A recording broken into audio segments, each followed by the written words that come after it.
I'd like to introduce now the keynote speaker for our forum, who will speak on the topic of why cities are crucial for the global climate change mitigation. There will be messages from the IPCC regarding trends of GHG emissions, mitigation needs in accordance with the Paris Agreement, and why cities are crucial. Professor Shobhakar Dhakal is currently the Vice President for Academic Affairs at the Asian Institute of Technology located in Thailand. Apart from providing senior leadership to the Institute and his own teaching, he is involved in research and international activities comprising of energy and climate change policies, modeling and accounting, options and scenarios for climate change mitigation, cities and climate change, and the Sustainable Development Goals.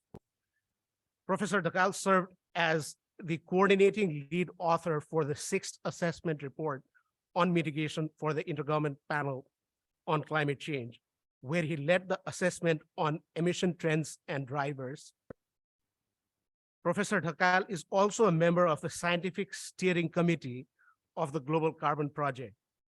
As a coordinating lead author, he has also led urban mitigation assessment of the IPCC's 5th assessment report. Everyone, I welcome Professor Shobhakar Dhakal. He'll be joining us via Zoom. He's currently in Manila, in the Philippines. Shobhakar, welcome. Good morning. Very good morning to all of you in Australia. I'm dialing in from Manila this morning. First of all, this is my pleasure and an honor to be able to speak to you this morning. If you allow me to share my screen, may I switch on my slides?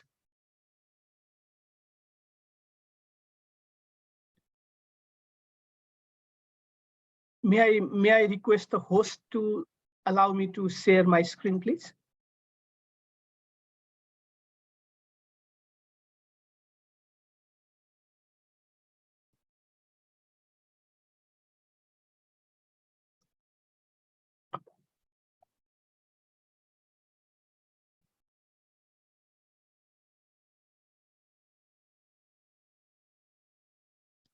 I hope you can hear me well. Yes, we can hear you very well. Yeah. May I request technical team to allow me to share my screen? 1 minute, we'll get that done. Thank you. Yeah, it's good to go. My apologies that I am still not able to share my screen. The host has to enable me to share my screen. Maybe I have a limited permission to share my screen.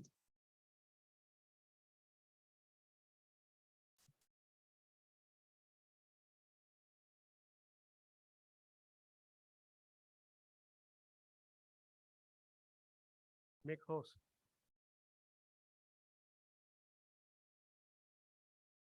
Okay.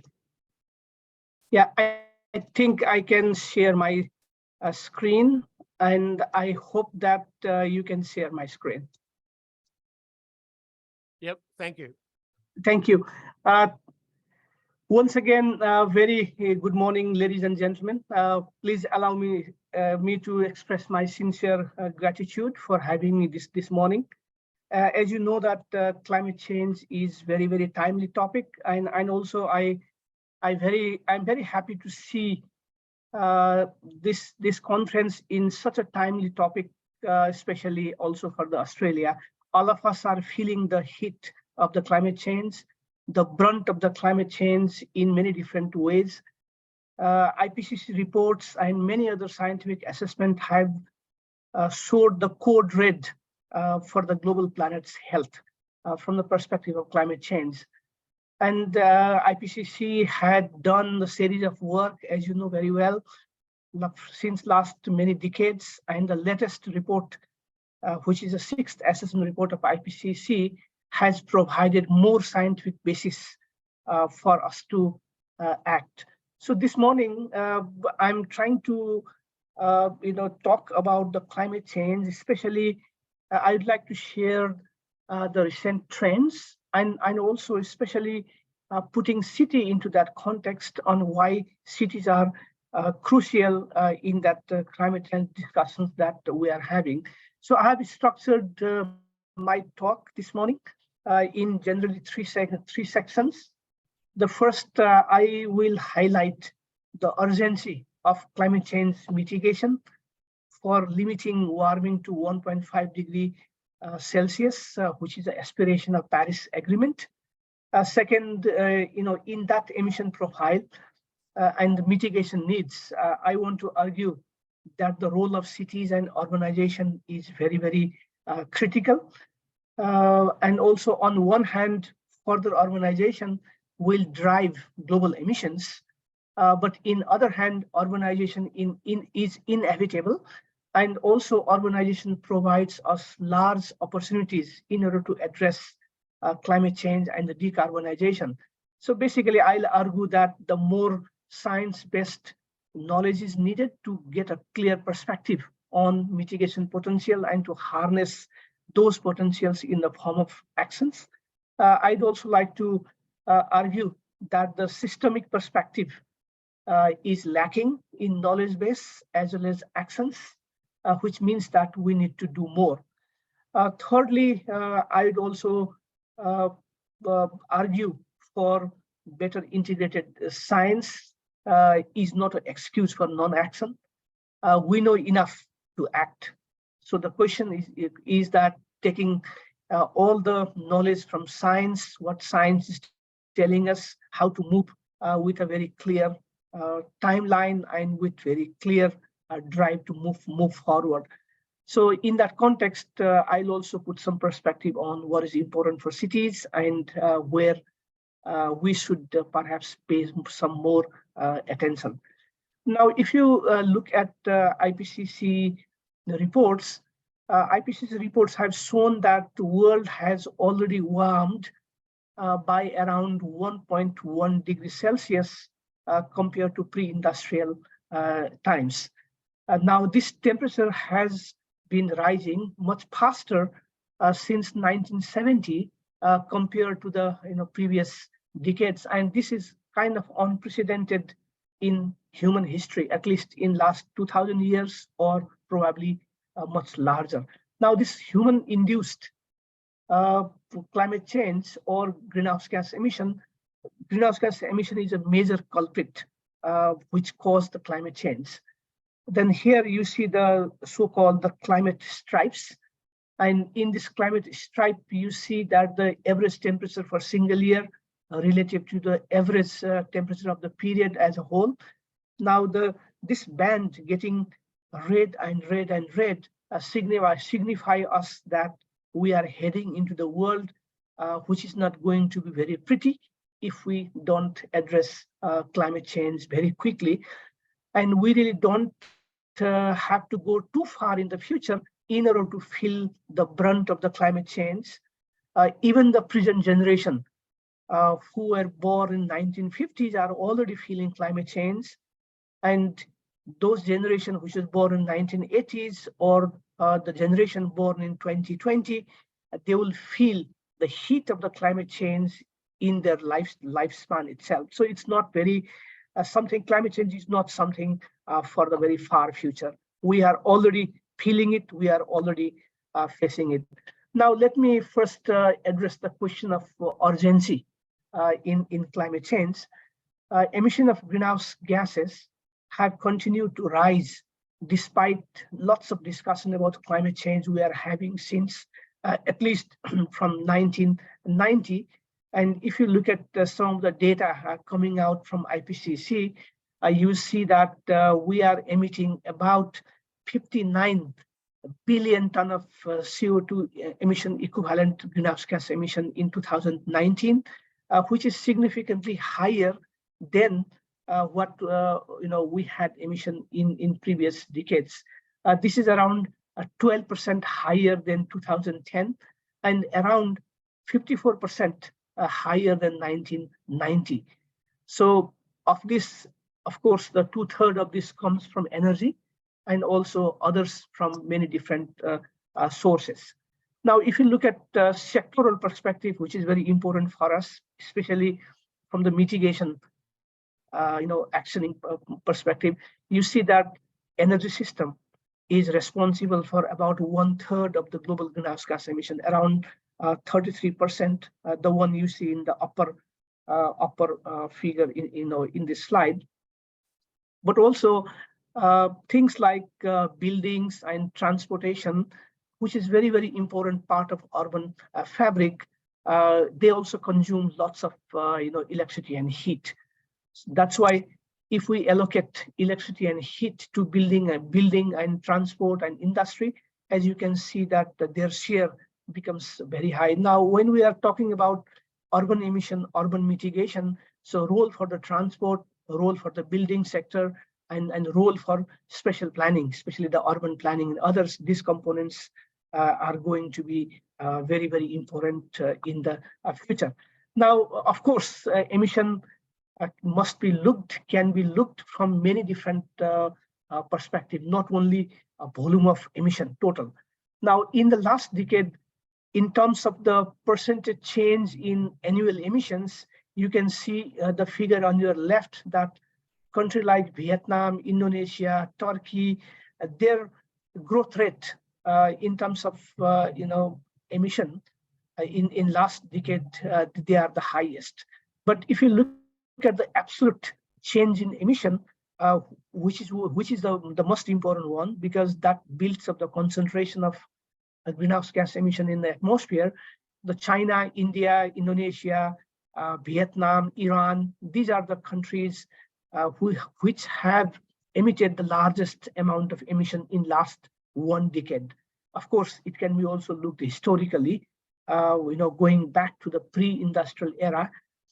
Then also, if you look at emission from some equity perspective, lots of people would like to see emission in terms of per capita, emission. So Australia stands very high. Australia is the country with the highest per capita annual greenhouse gas emission in 2019. So this is also very important message because there is a lot to do in Australia, and also definitely the municipalities and city governments in Australia. Now, if you look at historically, we have emitted lots of CO2 emissions, over the pre-industrial era. But what is important is that the amount of the emission space left for us to be within 1.5 degree warming has been now very, very limited.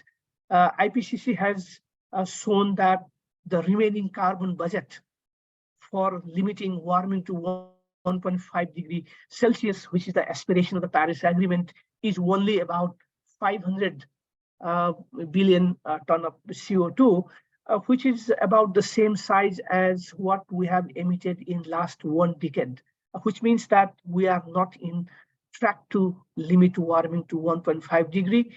And in the current rate, we might reach 1.5 degree warming very soon, within a decade or so. So this is the serious concern that we are not in track to limit warming to 1.5 degrees Celsius. This calls for urgent action, and this calls for more seriousness than what we have been doing.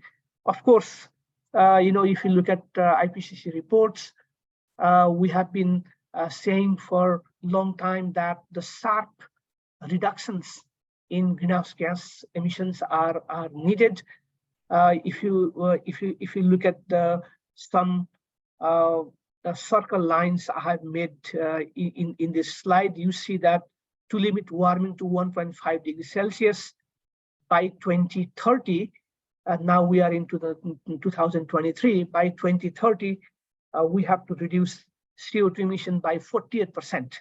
of what we had in 2019, or the total greenhouse gas emission by 43%, which also means that by 2050, we have to reduce our CO2 emission by 99%, or greenhouse gas emission by 80%. Now, what it means? It means that in order to meet the aspirations of Paris Agreement, which is to limit warming to 1.5 degrees Celsius, we have to be carbon neutral by 2050, which is a very tall order, and which also means that we must act, and policymakers must need to confront and address this issue more seriously than what we have been doing.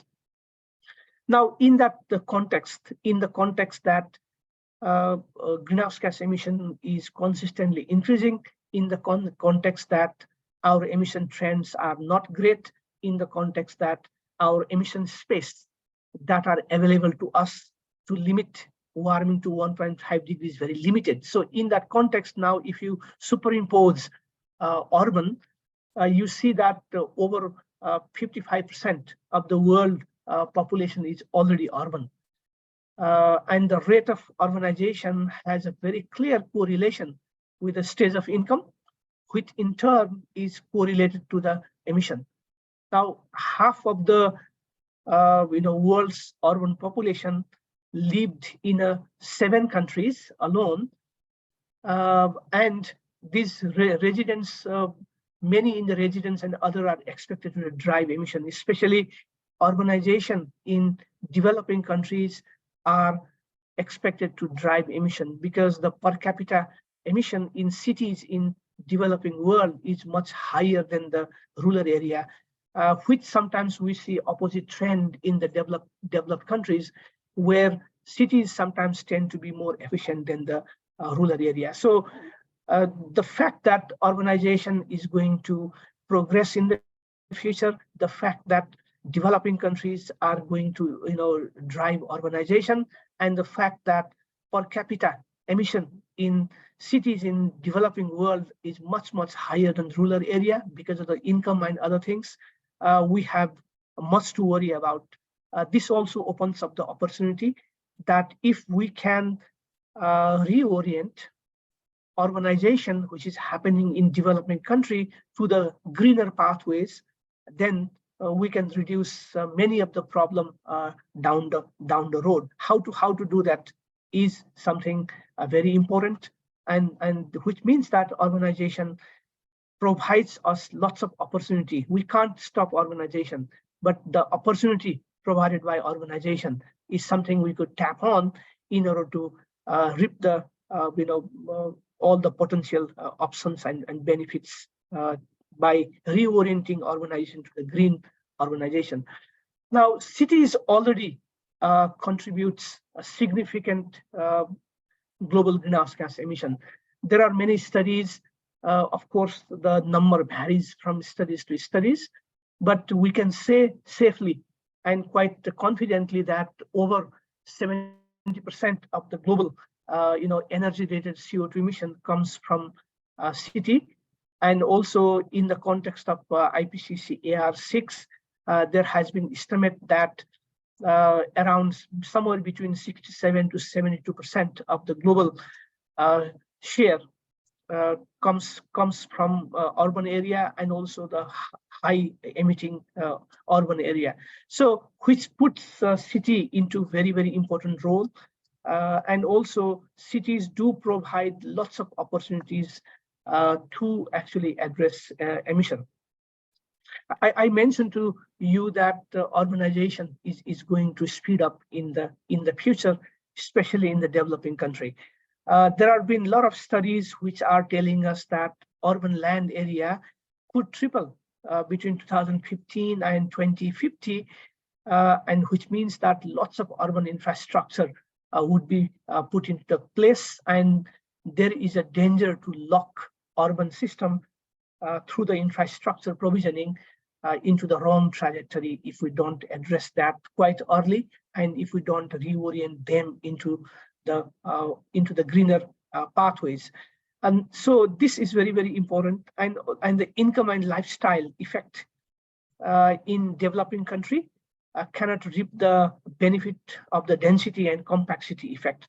For example, in case of developed countries, that could be true with Australia also, that the city provides a compact urban settlement, and sometimes urban compact settlement is good for greenhouse gas emission. But in developing countries, the cities have higher income, so the income effect often supersedes the density effect in developing countries. So how to do this in developing countries to reorient urbanization, and in developed countries to change the lifestyle in urban area. So these both is we struggle, and this is where we need to put effort. And also let me also mention that in IPCC assessment, we have shown that there are many options available in all sectors that can halve global emission by 2030 from 2019. And those opportunities, those options exist in many sectors: energy, land use, industry, urban, building, and transport. And of course, many aspects of the building, transport, industry, land use, energy also interacts with the urban sector. You might have seen lots of technological transition has happened. Things like solar photovoltaics has made a huge gain.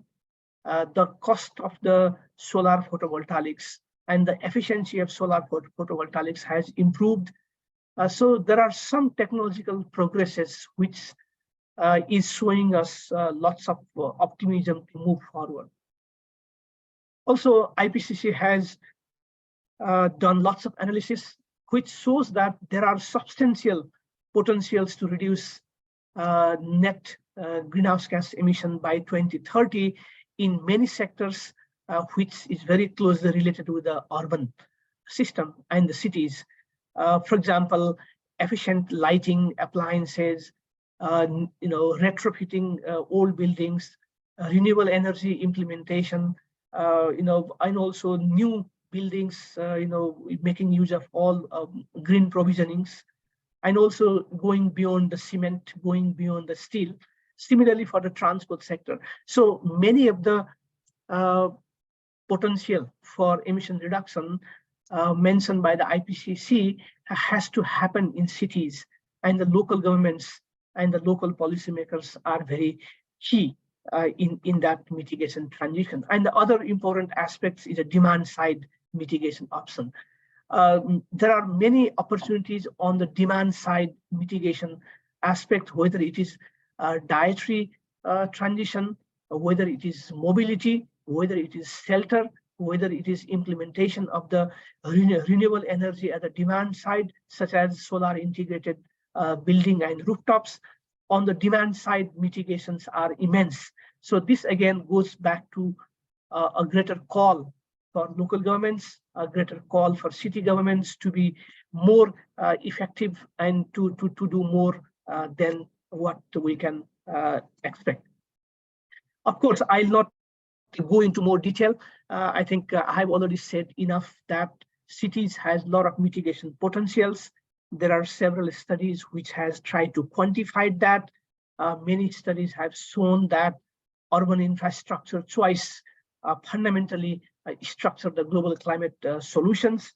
There are enough scientific evidence has been made, both in science-oriented analysis and also the policy and the practice-oriented analysis. I'll not go into very much detail, but those are now quite evident. But I'll only add that the mitigation options in urban area can also contribute to 17 Sustainable Development Goals. Anything we do regarding the mitigation in urban area, many of these options are in synergy with other Sustainable Development Goals, SDG goals from 1 to 17, which are very important for us to move forward. There is a huge synergy. And in IPCC has said that Sustainable Development Goals cannot be achieved without addressing climate change. So this synergy is a good news because climate change mitigation can supplement many other aspects of the human development that we all are concerned with. And also, perhaps you know very well that countries have submitted nationally determined contributions. That means countries have made pledge to United Nations Framework Convention on Climate Change that how much they are going to contribute in terms of emission reduction and how they are going to do it. We call that as nationally determined contribution NDCs to the Paris Agreement, to the United Nations Framework Convention on Climate Change.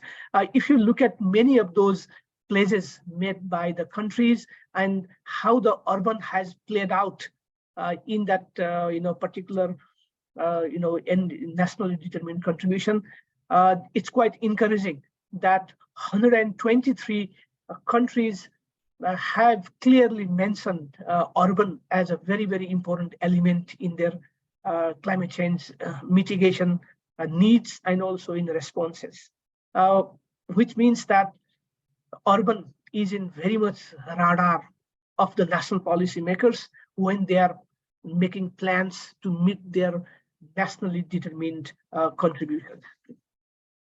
Of course, when it comes to response, these NDCs have said that urban is a very, very important part. So now we are hoping that that would be translated in more accelerated fashion for local actions and in urban related action. Now, there are lots of initiatives. I think many local governments, city governments know very well that there are many international networks very, very active in climate change mitigation domain. ICLEI, Global Covenant of Mayors, UCLG, C40, and there are many other initiatives exist to mobilize local governments to provide support to create a network of action against the climate change. Let me argue that they are necessary. Absolutely, they are doing fantastic job, but it's still not sufficient. We need to do more. And also, we have seen over the years that ambitious targets for local governments has been put together. Even there are several net zero emission targets commitments, but these are very good start, but the real achievements on the ground is still not very evident. They are either at the very early stage of development or they are not very effective as of now. So we need to do more. How to harness this urban mitigation potential?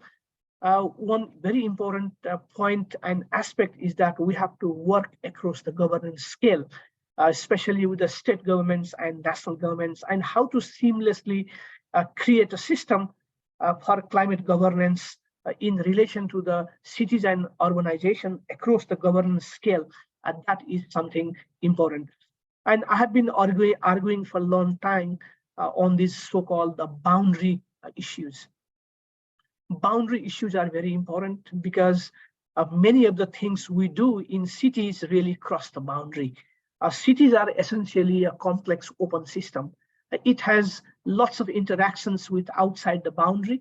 So how do we address boundary so that we don't shift the mitigation problem elsewhere, but we do our fair share and we devise policy at different level. So many of the big mitigation opportunities does not correspond to one level of governance. So how to do a matchmaking between big mitigation opportunities with the governance level. So this is something very important for us also to consider. And also this may not be case for many Australian cities, but in many other developing countries, cities, still a comparable and very good greenhouse gas inventory does not exist. Thousands of cities don't have greenhouse gas inventory. So the mitigation potentials are unknown. Actions are not rooted in the evidence-based planning, and they are very much ad hoc basis. So how to do that is also something very important. And please let me say that There are many different frameworks for emission accounting in the cities, and they provide different set of leverages for policymakers. For example, territorial-based accounting of emission is possible. Community-wide infrastructure supply chain footprinting is possible. And also the most importantly, the consumption-based carbon footprint at the household, at the total final consumption in a city is important. Now, if we don't address the consumption-based emission, then we sometimes might be just shifting our problem elsewhere rather than taking leadership on what we need to do. So there are many different multiple framework of the urban carbon accounting, and it provides a different level of leverage for policymakers to do a just transition. So these are very, very important part. Now, one very important aspect is the carbon lock-in in our existing urban infrastructure system. I already mentioned that it's very important to unlock our carbon in our urban infrastructure system. That's why it's very important that in the rapidly urbanizing area, we make urban planning correct, we make spatial planning correct, so that down the road, we don't feel the heat. And if we set the systemic conditions correct, we can reduce lots of problem at the end of the pipe.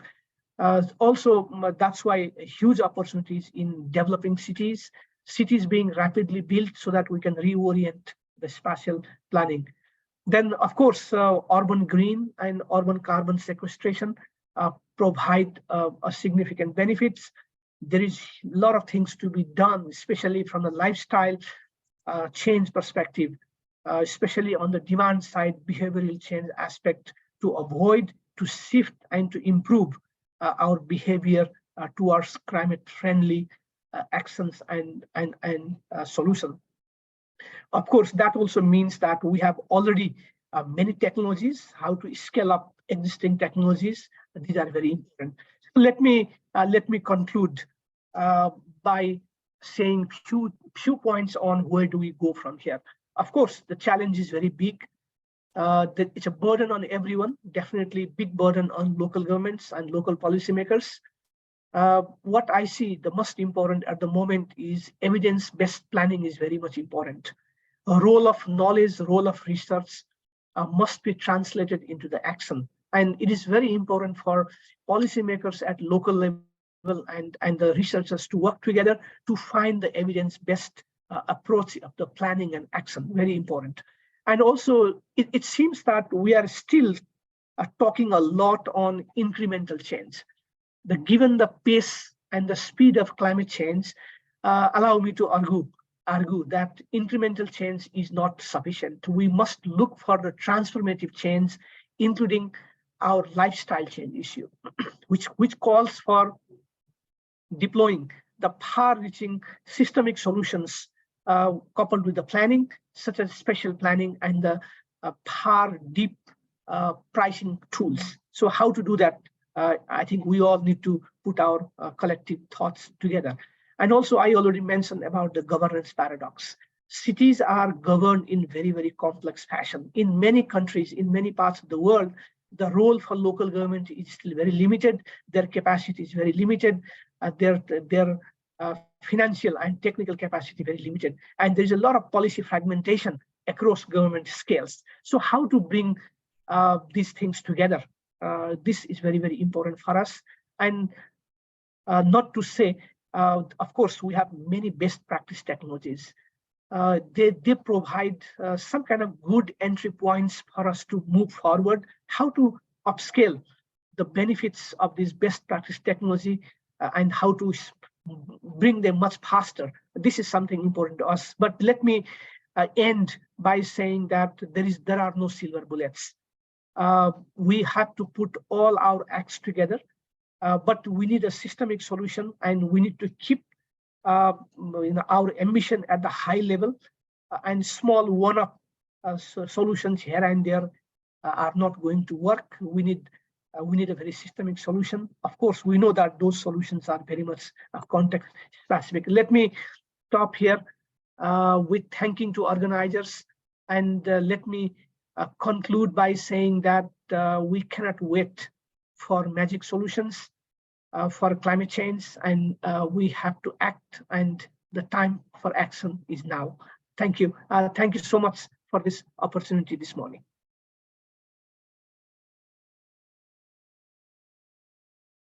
Thank you, Shobhakar. I'd like to open the floor for questions. Professor, if you could stay with us. Yeah, for a sure. while I'm for with you. questions. Yeah, I'm with you. Any questions from the floor?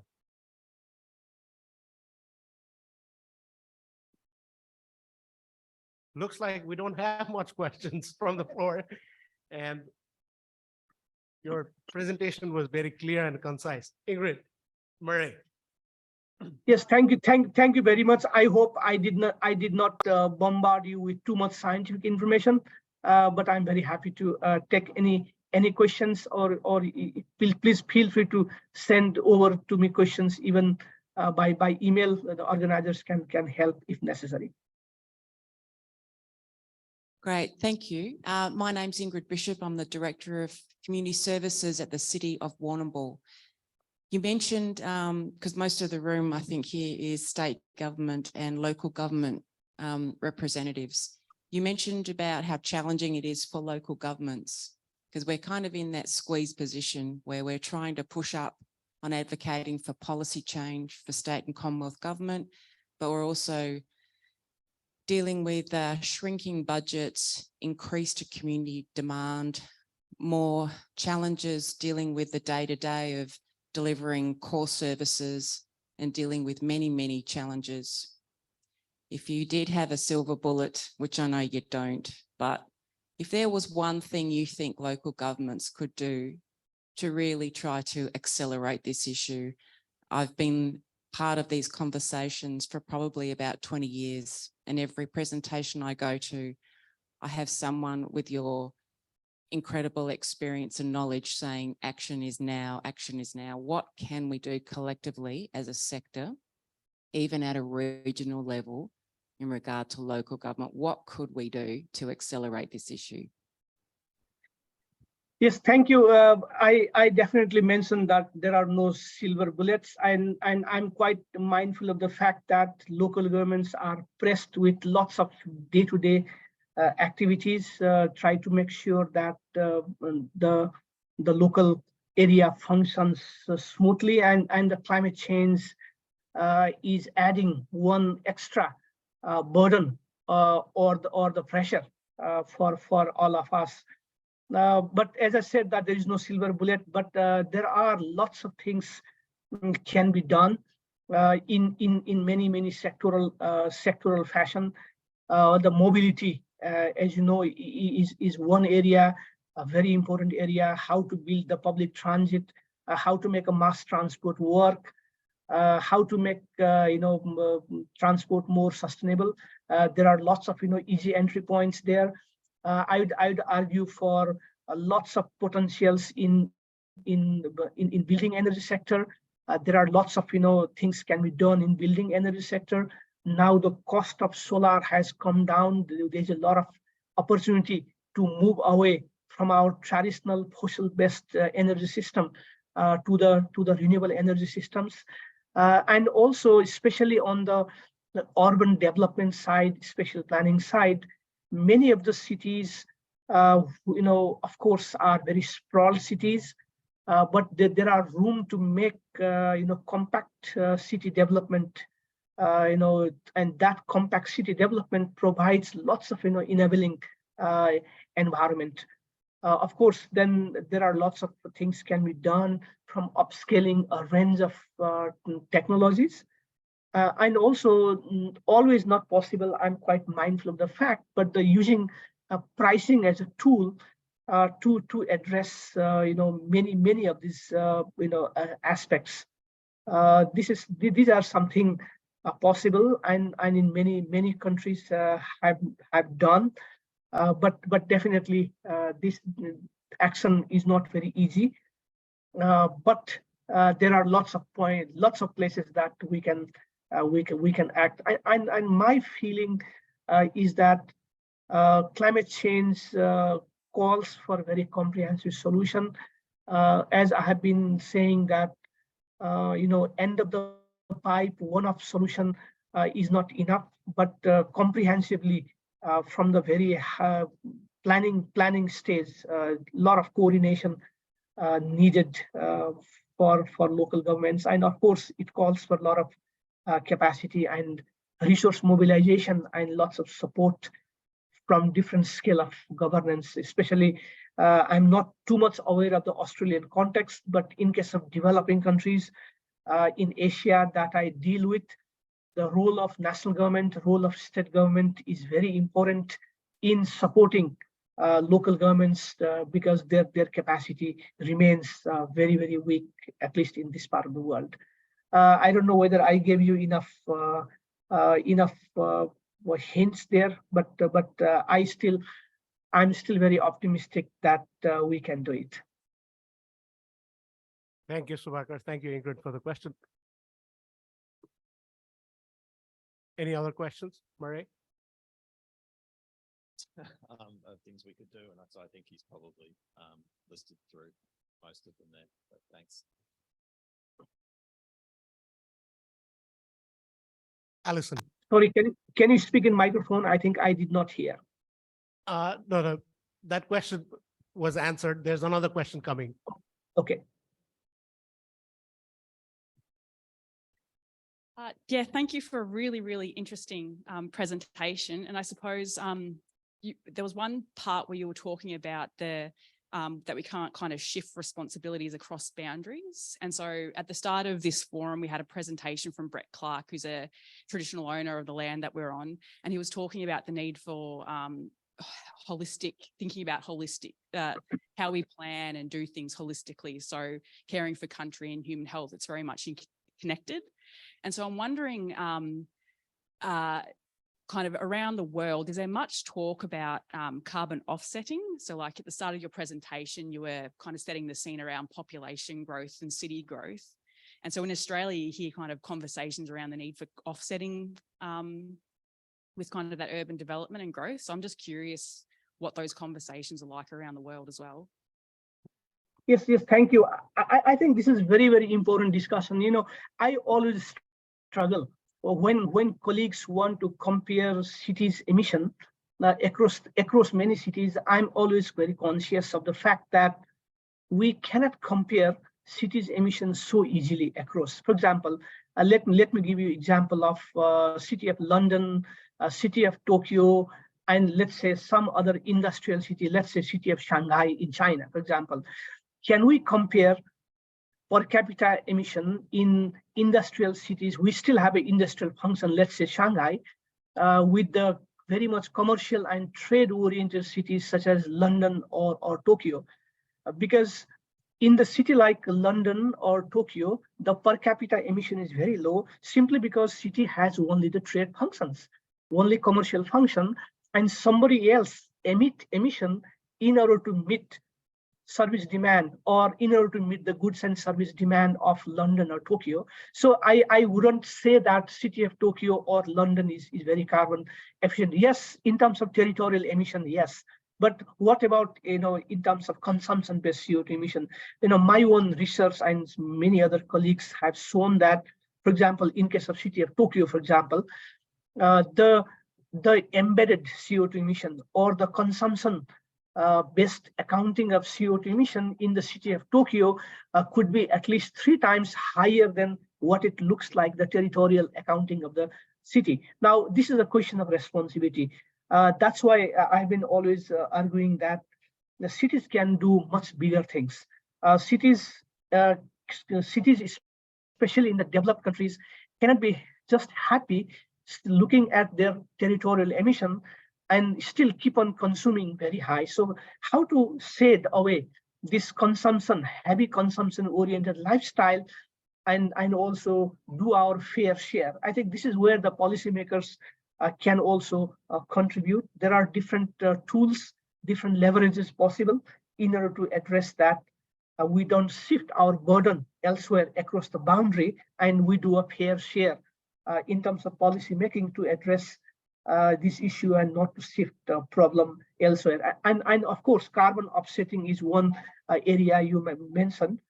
But again, putting our effort first is very important, then carbon offsetting. And of course, the carbon offsetting is something we can do in addition to doing our fair share. And of course, this consumption-oriented discussion at the local level is still at quite an infancy stage. But my feeling is that we have to speed that up so that we don't just export our responsibility elsewhere. Thank you. Thank you. Any further questions? Yes, please. Yes, Professor. My name's Jeff Rollinson. I'm involved with community-based land care. The question is, what potential role or what role can community play in reducing emissions in urban areas? So rather than just a reliance on planning authorities, whether they're sort of local, state or federal, is there an example of a city where community has played a major role in redefining urban design and emissions? Yes, I think role of community is definitely very important. Climate change is a public good and the public good exploitation issue generally. That's why we need a very strong push, perhaps from the policymakers, but definitely a community has to play in. Without very active role of the community, policymakers also cannot do. And also, we have seen community being very, very active. I think the issue like lifestyle, the issue like making public choices, issue like things, simple things like waste. How do you handle waste? How do we use energy? How sensitive we are on this issue? Whether the households can procure renewable electricity through the utility. So there are lots of things the community and the individual can do, because the many other things ultimately comes down to citizens. So definitely the community has very important role to play there in many different ways. Of course, government sometimes is an actor.